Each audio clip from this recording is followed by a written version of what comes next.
Казвам се Божидар Георгиев Янев от Елхово, на 12 години. Чувствам се много добре, че съм тук. Много се радвам, че се класирах и то на първо място.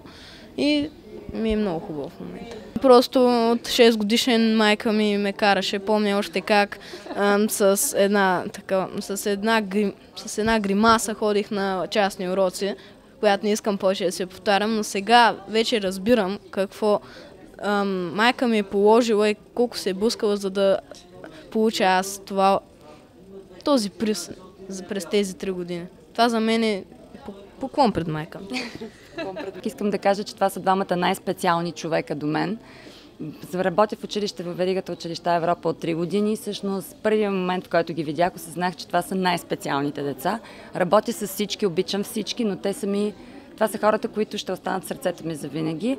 Казвам се Ива Недялкова, на 15 години съм и тази година беше последна в Училища Европа, защото до година се местя към София, защото тази година спечелих стипендия 3 годишна на стойност 45 000 евро в англо-американското училище в София.